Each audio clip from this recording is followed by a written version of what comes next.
quite literally watching paint dry. I've decided to go through and redo my workshop floor. However, this being budget-friendly biking, I decided to go through and do the floor in a budget-friendly way. So I figured I'd share with you the finish that I chose. Now this stuff is extremely inexpensive. It goes on pretty effectively, pretty quickly, pretty easily. The only thing is it takes forever to dry. Literally, forever. The finish that I chose to go with is actually made by Valspar. However, it's not really marked so on the can. The can is so simple and so basic, you'd probably look at this and just think it's the cheapest, crappiest paint on earth. Well, I can definitely tell you that this stuff can hold up pretty well as long as you put it on with a couple of coats and then give it that time to dry. Now, the house that we bought actually had the basement done in this before we had the floors refinished, and I was amazed at how durable it was. It had no issues with cracking or chipping. I dropped all kinds of stuff on the floor down there, never had any problems with it breaking or chipping. I'm really impressed with it.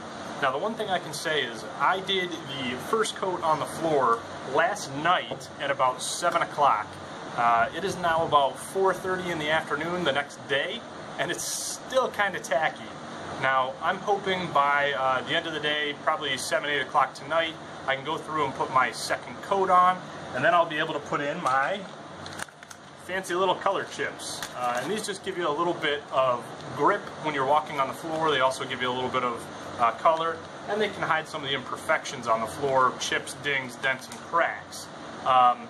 So hopefully I can get this all applied tonight, and then if all goes according to plans, I'll be back to working on bikes in, I'd say, another day or two. So let's cross our fingers and hope for the best. Altogether, we ended up buying 2 gallons of the floor epoxy, a bag of the color chips, some cement crack filler, and just miscellaneous odds and ends such as tape and rags. And we came in just under $50. Now, that's pretty impressive, particularly because a lot of the other epoxy floor coverings I've seen range anywhere from about $100 to sometimes as much as $500.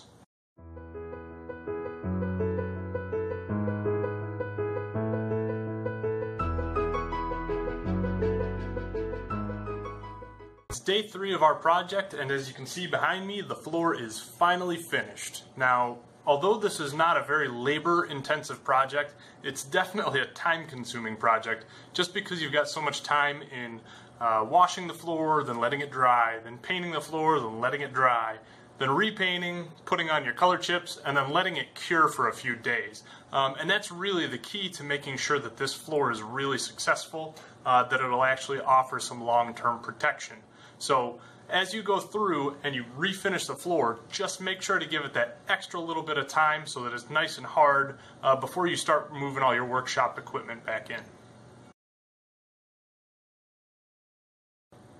Thanks for stopping in and checking out the video. If you've got any questions on the project I'm doing in my workshop or on any of my other bike videos, don't hesitate to throw those in that comment section. At that same rate, if you like what you see and you're hoping to see more, go ahead and click that subscribe button. I appreciate you guys stopping by.